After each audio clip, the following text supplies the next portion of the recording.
보도록 하겠습니다. 음, 그동안 시즌 1, 2 하면서 팀아우라의 저력을 봤다고 생각해요. 어, 물론 혼자 하는 것보다 함께 하는 게 힘이 더 나고 하지만 진짜 확률적으로 봤을 때 우리는 이 챌린지 자체의 동기가 있기보다는 공동의 목표, 공동의 어떤 같은 꿈을 꾸는 사람들이 모여있는 조직이다 보니까 조금 더 아주 높은 확률로 다 같이 잘 해내고 있구나라는 거를 되게 많이 느끼거든요. 그랬을 때 우리에게 조금 더 도움이 되는 것이 뭐가 있을까 이제 생각을 해봤고 그것을 지금 이제 진행해 보려고 해요. 그러기 전에 챌린지를 하기 전에 우리가 그 챌린지를 왜 하는지도 정확하게 알고 다 같이 같은 마음으로 시작하면 좋겠죠. 그래서 오늘 그 얘기를 나눠 보려고 하는 거예요. 근데 일단 제가 질문을 이렇게 3가지를 준비해 봤는데요. 스트레스 없는 삶이 가능한가?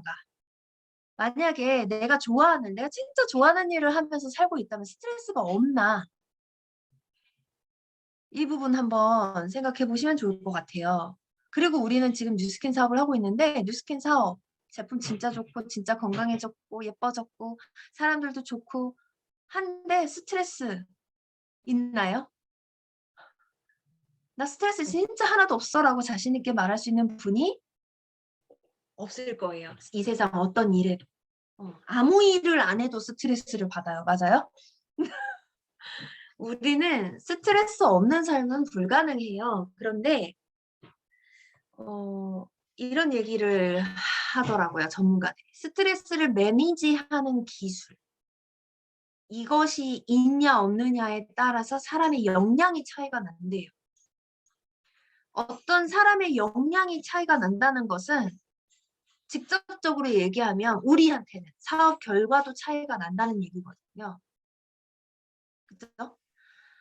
그러면 이 스트레스를 관리하느냐 아니냐는 되게 중요한데 어떻게 관리할 수 있냐.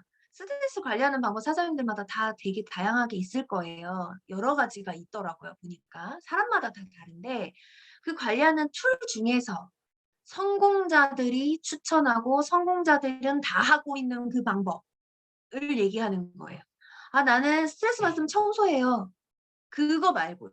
그거 말고 성공자들이 하고 있는 거. 내가 더 행복한 삶을 사는 데 진심이어서 이 삶을 성공적으로 이끌고 싶다면 뭐 해야 되냐. 이거를 전문가들이 얘기하는 거예요.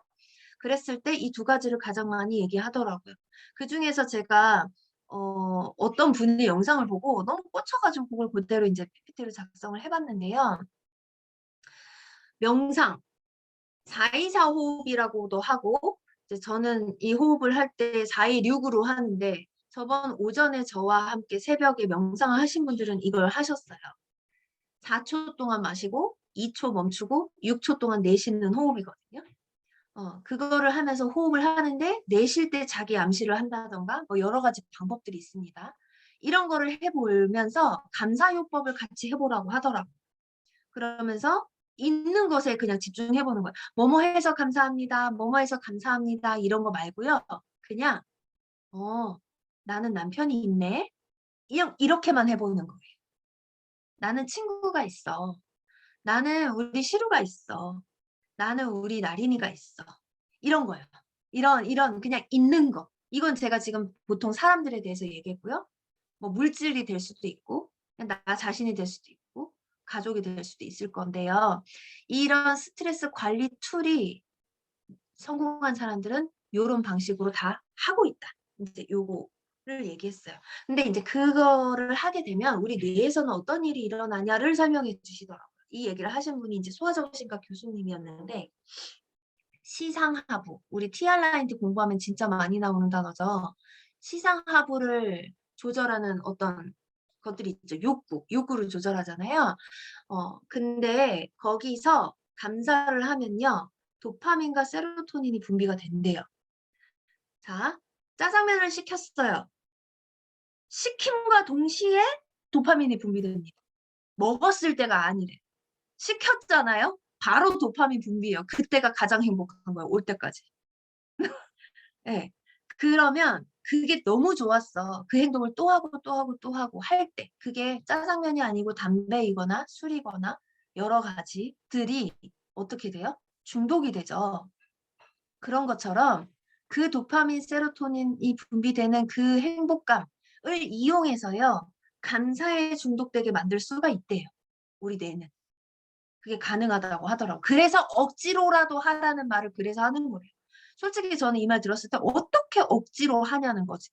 그게 너무 힘들었단 말이에요. 그런데 이걸 이해하니까요. 억지로라도 해야겠다는 생각이 들더라고요. 그렇게 하면 감사가 감사를 불러와서 점점 감사가 더 많이 보이게 되는 상태가 된대요. 뇌가. 내 뇌가. 그래서 점점 긍정적이 된다라는 말을 합니다.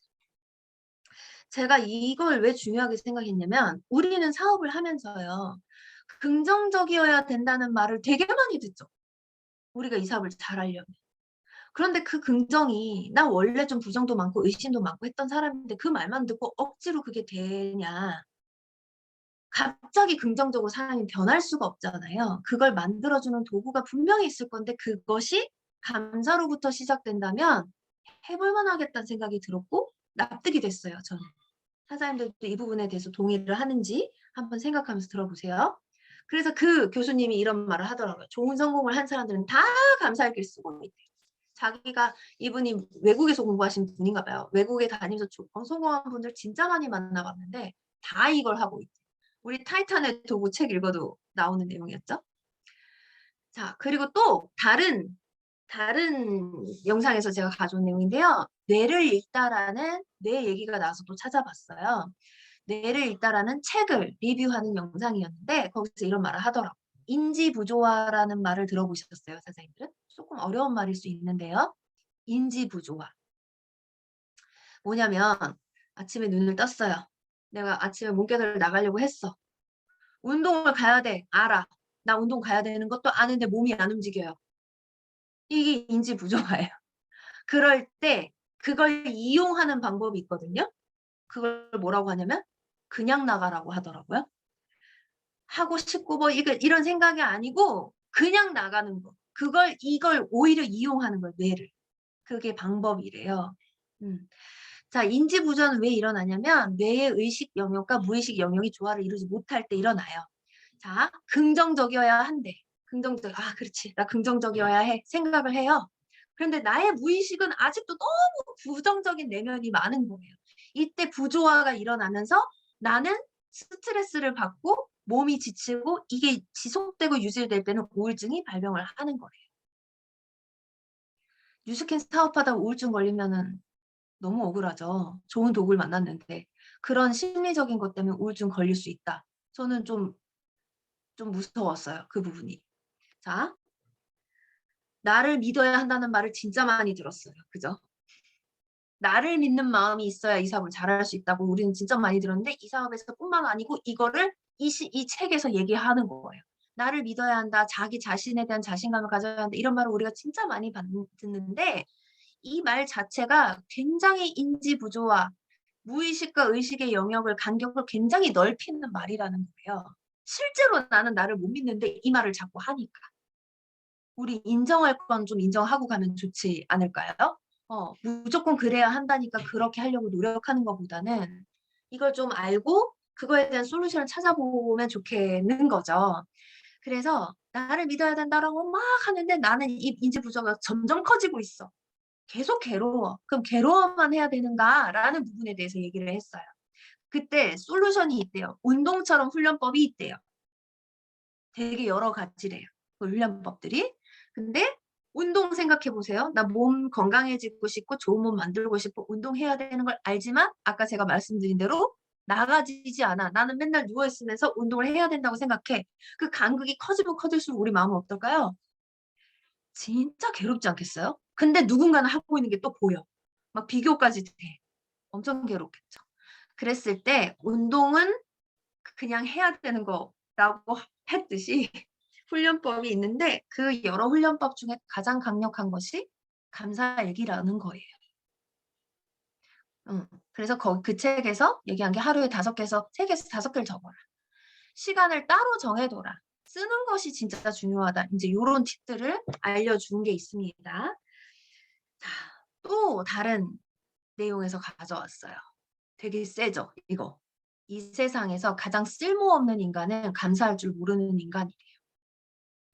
감사할 줄 모르면요, 이 세상에서 쓸모가 없대요. 그래서 되게 세다라고 생각했는데 도대체 누가 이런 말을 했냐? 봤더니 괴테가 한 말이래요.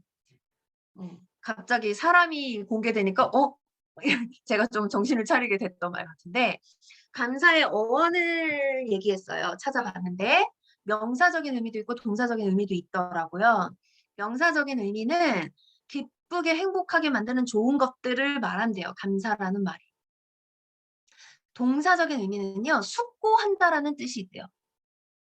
숙고한다라는 말은 그냥 단순하게 얘기하면 깊이 생각한다 이런 말이거든요. 그래서 이 두 말을 합쳐 보니까 감사는 어떤 거냐? 우리의 삶을 기쁘게 행복하게 만드는 좋은 것들을 깊이 생각해서 깨닫는 일이다라고 하는 거예요. 감사라는 의미가. 저는 그 숙고하는 삶에 대한 그 좋아하는 영상이 있거든요. 그 황농문 교수님의 숙고하는 삶이라는 영상이 있어요. 꼭 한번 찾아보세요. 그 숙고한다는 말은 그냥 깊이 생각하는 게 아니고 죽음을 생각하면서 깊이 생각하는 인생에 대한 진지함을 얘기하는 거더라고요. 그러니까 감사는 단순하게 되게 단순하고 쉬운 일일 수도 있는데요. 의미는 굉장히 좀 큰 것 같아요. 이런 걸 들어보니까. 자, 그래서요. 숙고하기 위해서는 깊이 생각하기 위해서는 무조건 써야 된대요. 생각하는 것만으로는 안 된다고 하더라고요. 꼭 써야 한다. 글쓰기가 얼마나 중요한지 선생님들 아실 거예요. 근데 감사일기 너무 중요하니까 숙고하는 삶을 살기 위해서는 행복하기 위해서는 꼭 써야 한다. 이게 핵심입니다. 자, 그럼 어디에다 감사를 해야 되냐? 이게 우리가 그래, 좋아. 감사일기 쓰겠어. 근데 쓰려고 하면 막상 생각이 잘 안 나죠. 저도 처음 쓸 때 그랬거든요. 어디에다 감사를 해야 되지? 근데 감사 대상을 이렇게 정해 주셨어요. 나, 다른 사람, 물질, 경험. 나 자신에 대해서 일단, 그리고 다른 사람, 물질, 경험. 일단 키워드로는 이렇습니다. 자, 그런데 그거보다 좀 중요한 거. 감사가 아닌 게 뭔지 먼저 인지하고 이것을 제거한 후에 감사할 대상을 찾아야 된대요. 남들과 비교하는 건 감사가 아니래요. 저는 이 부분을 다시 한번 좀 인식했거든요. 무슨 말이냐면 다른 사람보다 내가 더 부유해. 그러니까 타인이 나보다 좀 부유하지 않은 걸 보고 그래도 나는 감사해야지. 이건 감사가 아니라는 거예요. 나보다 외모가 좀 뛰어나지 않은 사람을 보면서 저 사람처럼 안 그러고 그래도 나는 그래도 이 정도로 생겨서 다행이야. 이건 감사가 아니래요.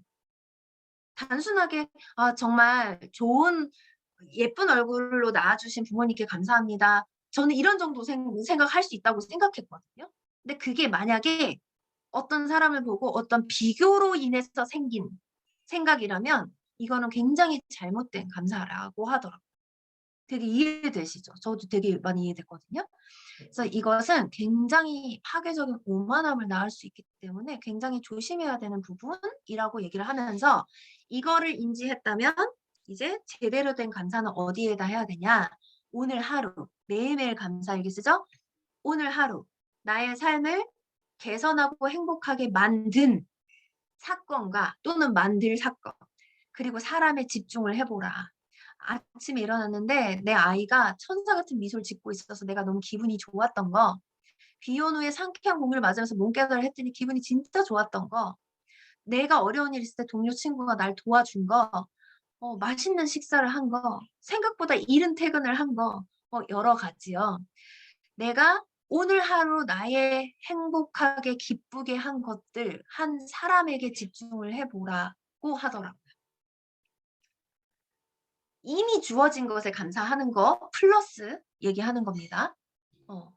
얘기하는 거예요. 그랬더니요, 그 효과가 기적적이래요. 인지 부조와의 그 간격이요, 줄어들기 시작하면서 인생이 바뀌어 버리더래요. 감사의 효과가 어마어마한 기적적인 효과를 모두가 발견했고 그 실천을 통해서 성공한 사람들이 대부분이라는 거.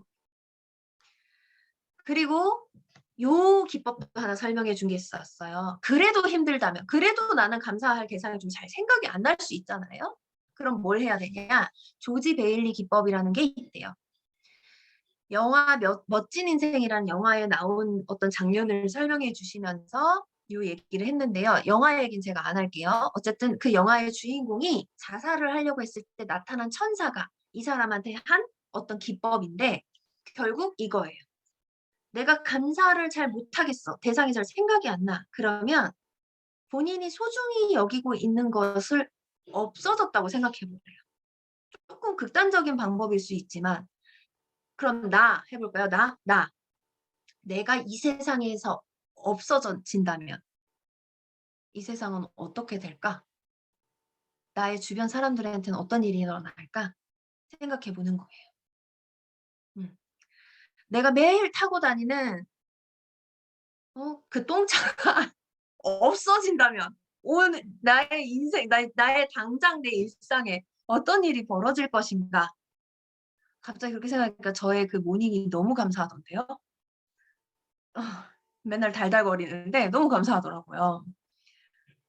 조금 더 슬픈 얘기 해볼까요? 내 부모님이 지금, 그죠? 내 부모님이 지금 없다면, 내 아이가 지금 없어졌다면. 자, 보세요. 없다면이 아니고 여기서 얘기는 없어졌다면이에요. 있었는데 갑자기 없어졌다면. 저는 진짜 막 눈물이 나올 것 같더라고요. 여러 가지들을 좀 생각해 보니까. 그리고 되게 감사한 마음이 생기기도 하고, 되게 기쁜 마음도 있고, 막 되게 여러 가지 감정이 막 이렇게 했는데, 정말 감사의 힘을 내가 잘 모르겠고 잘 안 된다면 이것도 한번 해보라. 이렇게 방법론적으로 알려주신 부분이 저는 너무 와닿아서 공유를 하는 거예요. 그래서 제가 지금까지 이렇게 말해온 그 전문가들의 그 감사에 대한 것들 중에서 다 통일적으로 얘기하는 게 뭐였냐면 연습하라고 했어요. 있는 것에 감사하는 거 연습해라. 그리고 그것도 안 되면 없다면 어떨까를 정말 구체적으로 상상해봐라. 그리고 감사를 적어라. 이게 다 공통적인 내용이었거든요. 감사는 숙고하기라고 했죠. 그래서 꼭 적어봐야 되고요. 그래서 그 시간을 꼭 내야 됩니다. 남는 시간에 해야지가 아니라 꼭 감사하는 그 시간을 감사가 안 된다면 뭐에 감사해야 되지도 생각해보는 그 시간을 꼭 내야만 한다. 이게 핵심이었고요. 그 시간이 내가 바쁜 와중에도 낸 그 시간이 내 평생의 태도를 바꿀 것이다. 태도가 바뀌면 어떻게 됩니까? 행동이 바뀌고 내 삶이 바뀌는 건 당연한 결과임을 우리는 지금까지 배웠고 경험을 통해서 알고 있죠. 감사의 장점을 그래서 요 어떤 책에서도 정리한 게 있어서 가져와 봤어요. 탁월한 인생을 만드는 법이라는 책인데요. 거기서 힘들 때 감사에게 뒤척이면서 힘을 얻을 수 있대요. 예전에 쓴 감사일기를 뒤척이 보면서 내가 받은 복에 집중함으로써 기분이 좋아지면서 자신감이 획득이 되고요. 끝없는 비교를 막아줌으로써 기분 전환도 할 수 있어요. 우리 사업하면서 남과 비교하는 일 나도 모르게 할 때 많거든요. 저도 많아요. 근데 그럴 때마다 이 방법을 써보면 좋겠죠. 그리고 가장 중요한 거예요. 우리 사업뿐만 아니라 모든 사람한테 중요한 거라고 굉장히 많이 강조를 했어요. 목표를 달성하기 위한 기본 토대를 제공하는 것이다 라고 하면서 이 부분에서 그 다윗과 골리앗 그 예를 들더라고요. 그 성경에 나오는 얘기잖아요. 골리앗을 무너뜨릴 수 없을 거라고 부정적으로 생각하는 사람들 사이에서 작은 몸으로 돌팔매질로 그 사람을 이렇게 할 수 있다고 목표를 이렇게 달성하는 그것은 그냥 긍정적으로 관점을 바뀌었다 이 수준이 아니라 그 목표를 설정했다라는 사례래요. 그게. 저는 그 부분 되게 와닿았거든요. 그래서 목표를 달성하기 위한 기본 토대를 제공한다. 내가 이런 능력이 있기 때문에 이걸 할 수 있어. 라고 기본 토대를 제공하는 것이기 때문에 감사하기는 너무 중요하다고 얘기를 했는데 하나 조심할 것. 감사한다라는 걸 현실에 안주한다고 느끼는 사람이 있다는 거예요. 너무 현실에 그냥 감사하니까 됐어. 더 이상 욕심을 안 부려도 돼. 이렇게 가는 거가 아니라는. 진정한 감사는요. 현실에 안주하고자 하는 것이 아니라 한 발 더 나아가게 하는 진취적인 발걸음이고 그 목표를 달성하기 위한 기본 토대고 그래서 나를 더 멋지고 기쁘게 행복하게 성장시키는 방법으로서 우리가 감사하기를 하는 거지. 절대 작은 것에 감사하자, 현재 있는 거에 감사하자, 그래서 현재에도 만족하고 살라 이 얘기가 아니라는 것을 저희가 너무너무 인지하고 있어야 되는 부분이라고 생각이 들었어요. 저희 세종대에서 김경인 교수님 강의 들으면서 이순신의 난중일기 얘기 들은 거 혹시 기억나세요, 사장님들? 못 들으신 분들이 있을 건데 유튜브 찾아보면 나옵니다. 김경인 교수님. 한번 꼭 들어보세요. 그때 난중일기에 대부분 있는 얘기가 뭐라 그랬죠? 기억나세요? 네.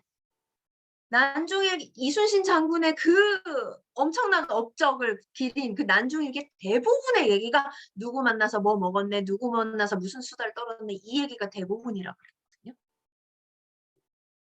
그 힘든 과정을 버텨내는 그 과정에서 내가 뭘 했더니 버텨낼 수 있었다를 적어낸 거라 그랬어요.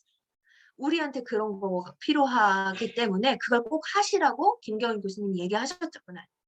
그래서 김경인 교수님 이 질문했죠. 왜 사세요? 왜 사세요? 그럼 대부분 이런 말을 한대요. 행복하려고요. 그리고 김경일 교수님 뭐라고 했냐면 땡 그랬어요. 틀린 대답이다. 사는 이유를 행복하기 위해서 살아요. 이렇게 말하는 건 틀린 대답이다라고 되게 강하게 얘기하셨는데 그 이유가 뭐였냐면 행복은 목표가 아니라 도구이기 때문이다라고 했어요.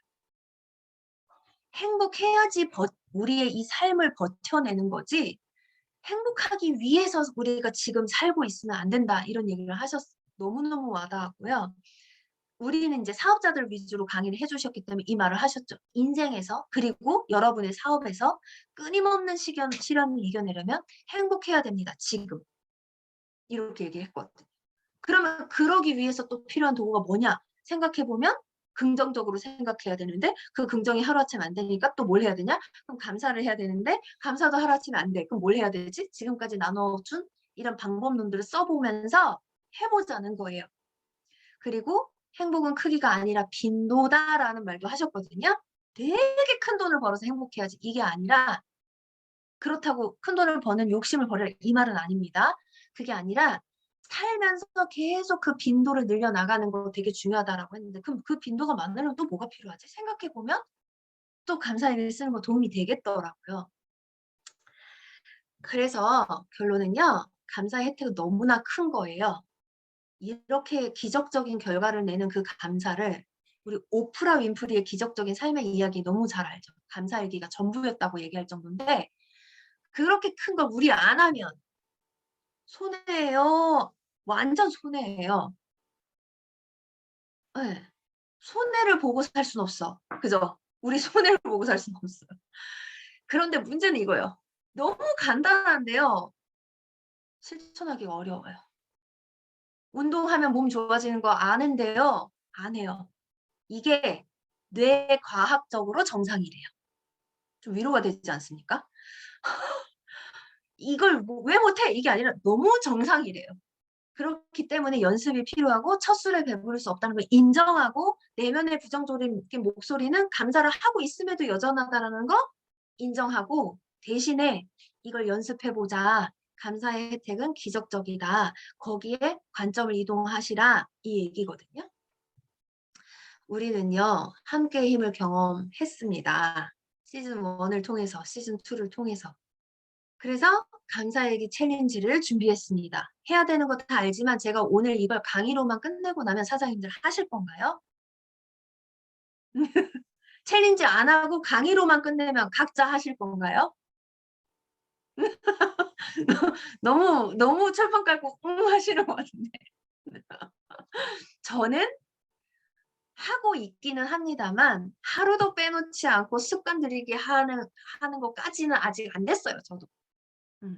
그래서 사장님들 우리 함께의 힘을 좀 빌려보려고요.